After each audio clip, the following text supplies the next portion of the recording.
Quinceañera, quinceañera, Quinceañera Australia.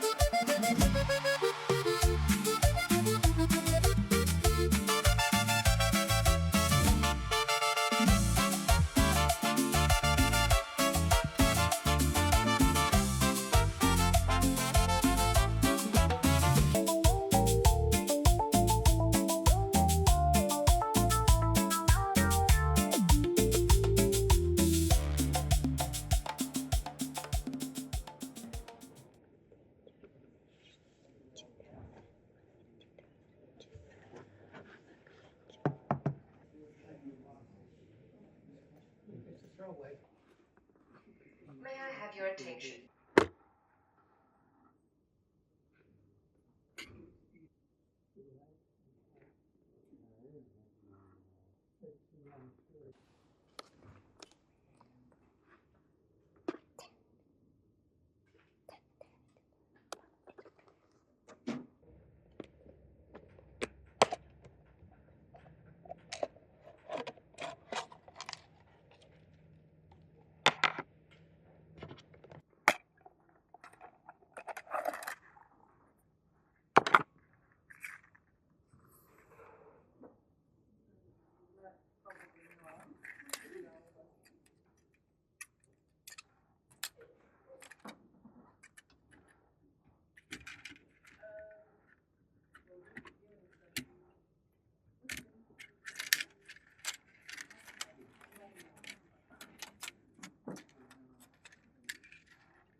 Oh, no, nothing. Oh, well, that's probably not all I have to do. I need to go through that.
I just came back. I didn't want to do a walk and talk after the library closed because I'm quite tired.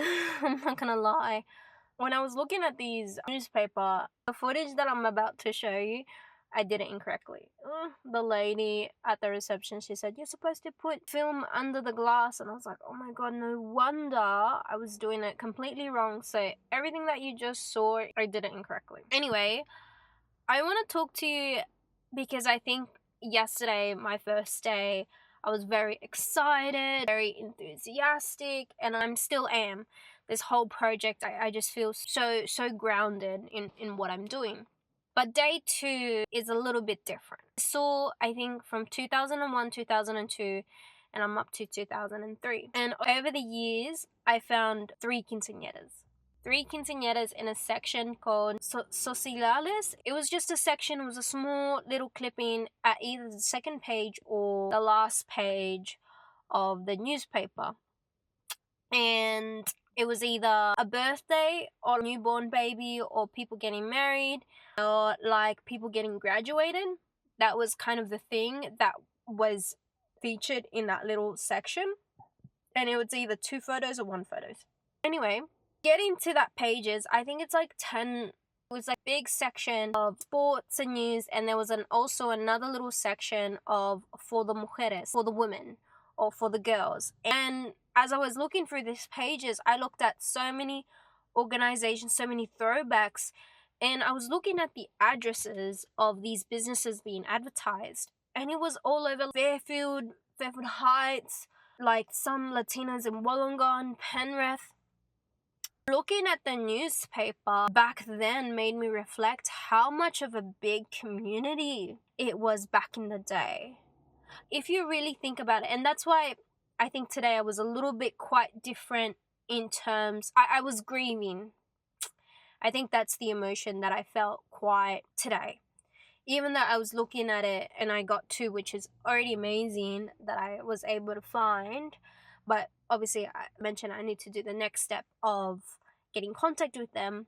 Looking through these pages, there was a lot of Independence Festival Day, Festejo Argentina, and Argentinian Lidcam had their own club back in the day. But I looked it up on Google. It's no longer existing. I saw Fairfield Soccer Club, which is little boys playing for their team, and I actually found one Peruvian long time friend from like kindergarten that I saw him, and I was like, oh my god, I didn't know he played soccer. And hopefully, I don't know if it's weird, but I probably might send him a photo of how he was. I think he was like 5 or 6 years old playing soccer. And I was looking for the people, and I was looking at the names, and I had this big sense of grief because a lot of these festivals were at a Uruguayan club. There's this really beautiful Latin community hall called the Uruguayan Club, and I think I'm a little bit emotional about it. I'm actually gonna get dressed because I also perform for Brisa de Peru, which is a Peruvian dance group, and today we're gonna be performing at the Uruguayan Club. But I was looking at 2001, 2002, and 2003, and how much the Uruguayans and the Argentinians did for the community. They did so much for the community. At a time, I saw that they had Miss Chile, Miss Uruguayan in the local newspaper, and I was just so fascinated. And then there was another section called Miss Welcome. I don't know what that was about. I had to quickly go through the newspaper, and I just had a browse. But that just seeing a lot of dance focal group, especially the Uruguayan Independence Day at Liverpool, not at the Liverpool, at the Fairfield Showground. I saw a photo of them cooking meat and like thousands of people in the background. And I was like, wow, no wonder my parents moved here. They moved here because there was a sense of Latina community. And obviously my parents' age, they're 60 to 70 now. And I've always had this sense of community, but it's more a little bit online now. But it was quite different back in the day. And when I saw these photos, I had a lot of like trigger in my childhood memories looking at the Latin Fairfield things, because I would be probably 2002, 4 years old or 5 years old, and 6 years old, 2001, 2002, and 2003. And when I look at these, it was quite an emotional journey slowly unfolding into my brain, so deep in my brain, because I lived here all my life. I lived in Fairfield. Noticias and Deportes is a Fairfield publication, so everything that I saw was based here in where I live and where my childhood and my upbringing was. So it was definitely quite, I don't nostalgic, but something a little bit more to it. I can't really find the words to it. Now that I'm gonna go to the Uruguayan club, I'm gonna get ready for it to perform. I have a deep appreciation of so much history. Before, I didn't know. I knew that they did events, and now they're doing much events for all ages and for all the countries. And the fact that I did my Latin awards there, I was quite taken back that I stood the same building of the people before me. Anyway, day 2 was something different. Regardless, I found 2 other beautiful quinceañera, past quinceañera queen. I screenshotted them and I'm so excited. This is day 2 of looking at the Australian quinceañera news clipping from Noticias and Deporte, and that is my reflection of just looking at these newspaper. It was quite something else, that's for sure. And this was a funny one, but this is probably a little bit specific for the Fairfield City people who saw and got in contact with this newspaper. But do you remember this dog? Because I was looking forward to it in every page. I was like, what will this dog do next? Thank you for watching. Con mucho amor, your Australian quinceañera photographer, Carrie. Bye!